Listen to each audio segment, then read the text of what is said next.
Is there any way you can send it back? Because it's really not a good idea.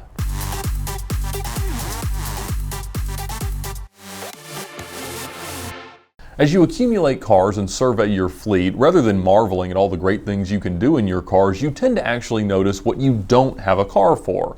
And a couple months ago I was doing that and I realized, I don't really have a car that's comfortable and useful and reliable, that doesn't have a trunk full of gas tanks, that my wife could drive, even though I've never been able to teach her to drive a stick more than the distance it travels as it stalls, and not have to worry about which error lights are anticipated and acceptable and which ones you do need to be sensitive to, and one that doesn't constitute, if I take my 4-year-old son in his car seat with me, strapping him to a gasoline bomb, a car that has functional airbags. These are the things I did not have, and so I thought I probably do need to get a car that's just useful. And when you think about that, you think, I want to get the best car in the world. Of course, there is an empirical way to go out and do that. You could look at a reputable journalistic source like Car and Driver and go look at their 10 best cars of the year. And after you exclude any of the manufacturers that have advertised with them in the last 12 months, the cars you're left with will probably be great. Or you could go to reputable sources of information like Consumer Reports, but obviously I had no interest in any of that because by my own approximation at any moment, there are 5 best cars made, obviously kind of by class. And my advice is wrong, false, utter nonsense, and you shouldn't believe anything I say, but it's how I make decisions. And so the first is whatever the latest and greatest V12 Lamborghini is. I love my Murcielago, I love the Aventador. It'll always be the craziest, most outrageous thing that you can buy without spending 5 times the money and the most fun you can have in a car. The next is whatever Bugatti's making at the time, because it will always represent the current epitome of what humanity can create in an automotive context. It'll be what limitless resources and perfect execution mean. And even though a Pagani or a Koenigsegg might seem better, it's not. That is as good as things can be. The next is obviously a Range Rover. And if you tell someone that you drive a Range Rover, the thing that they'll immediately say is, I've always heard those are terrible cars. And you respond saying, yes, they are, but I'm gonna keep buying them and I don't know why, but I just love them in spite of themselves. And even though it's always broken and every other one that I've had always breaks, and I know my service advisor by his first name, I just love it. I love being in it, feeling it, smelling it, everything about it. It's just perfect. I love a Range Rover, the best 4x4 by far. A Range Rover is really like the Mitch Hedberg escalator logic of cars. The worst that can happen to an escalator is that it becomes stairs. We're sorry for the convenience. Even though your Range Rover will constantly break down and make you hate it, you still love it for what it really is deep inside. So anything that can make you buy cars that way deserves to be the best car in the world. The next is the cheapest manual Porsche 911 that you can go out and get. To me, that's always just as pure and best a sports car as you can go out and buy for the money. Always a lot of fun, never the most inspired thing on earth, but perfect in what it is. And the final one, and operative in this case, is the biggest, baddest AMG S-Class that you can find. I love S-Classes. Anybody you know that loves Mercedes will always say that an S-Class is the greatest car in the world. And obviously in any of these contexts, I don't have any interest in going out and buying something new because my car gift has always been looking like someone who won the lottery 10 years ago, went on a shopping spree and then never spent $1.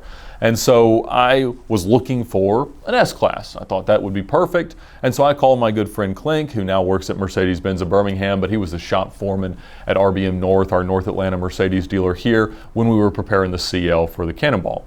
And I said, hey, I want to buy an S-Class, and I'm thinking, one of these 07 to 2010 S63s or S65s. And that's sort of like asking a relationship expert to help you find a mate, but then telling them, we're going to go to some Central Florida Hooters, and I'm going to find the 2 oldest waitresses they have, and they're going to have the kind of mileage and previous damage that I'm willing to accept, and then I want you to choose between those 2 people to be my next wife. And so when you say something like that, it comes with a deep breath. And he says, well, send me what you're looking at. So I sent him an 07 S65 and an 08 S63. Choosing amongst options like that is like inviting someone to play Russian roulette, but filling all the chambers, but just proceeding with the general expectation that most of the time the gun won't work.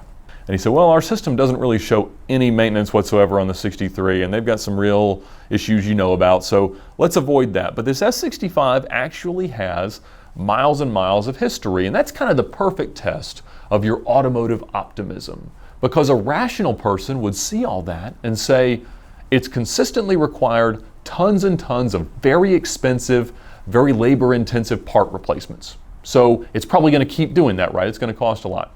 The automotive optimist, on the other hand, sees that and says, look at all these things that have already been done. Surely I have tens of thousands of miles of trouble-free motoring ahead.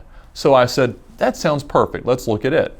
And he wasn't really giving it his blessing, but he didn't say run away, which to me says, let's buy this car. And it was listed for sale on OVE, which is kind of the classified section of Manheim's auction platform. And you tend to pay a little more than like dead trade wholesale, but you kind of get to think a little more about it and negotiate a little bit. And I think they wanted 22, 23 grand, and I ended up paying them $19,500 for the car. And you can sort of get a cursory inspection, but it's really just kind of a pass-fail based on how they had described it. And it had about 100,000 miles and clean Carfax, but AutoCheck said it had frame damage at some point in the past, probably because of the way it was called at an auction several years ago. But regardless, I knew the bumpers had been painted and it seemed like a pretty solid car. But it had been sort of unaffectionately modified with gigantic 22-inch wheels and this big chrome grille with a gigantic star in it. And so I was like, all right, I got some things to do, but I went and picked it up at Manheim, Georgia. And when I got there, there was a battery box sitting right next to it, and it was filthy. Exactly what you want to find. So I hop in the car, and magically it starts. Very unexpected, but it was a little bit reluctant, and it did. Obviously, it had a tire pressure light on and a battery light on, and just it was hurting a little bit. And because of the size of the wheels, I assumed, when you took your foot off the brake, it didn't even creep. And when you did, it made this ticking noise once per rotation. It sounded like a caliper clip or something was off. So, all right, well, I'll pull over and look. And I couldn't see anything. So obviously I wanted to return the car as closely as possible to the condition it had left the factory in 11 years prior. And when I opened the hood, I was really pleased to find that the motor had been assembled by Marco Weisgerber. He was the same person who built the motor for my CL55. Doug DeMuro actually found him and got in touch with him in one of the articles that he had written for Jalopnik about our drive.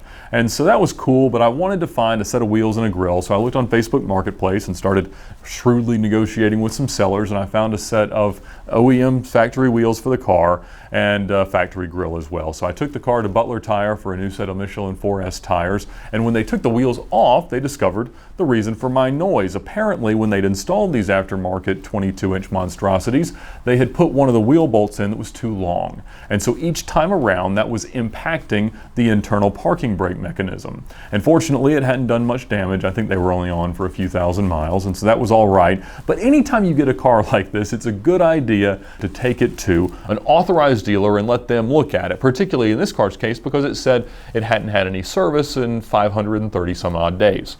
And so I took it to RBM North and saw the service advisor I've known there for 5 or 6 years. And I said, hey, look, just do a cursory A service, look it over, just an oil change, and we'll kind of figure out where to go from there. And about an hour later, he comes over to the customer waiting area and calls me into his office. And something that's never, ever happened to me in my history of buying cars happened that day. He said, it's actually a really nice car. Generally, when I take a car like that to a dealer, they look at me very seriously and say, is there any way you can send it back? Because it's really not a good idea for you to have this car. It's not going to be a good one. And he was just as shocked with that finding as I was and pretty much just said, go out and enjoy it. And so I had been until very recently because I called to add it to my insurance. And I've been with Allstate ever since State Farm invited me not to have State Farm after I received the largest diminished value settlement they'd ever paid out in the state of Georgia.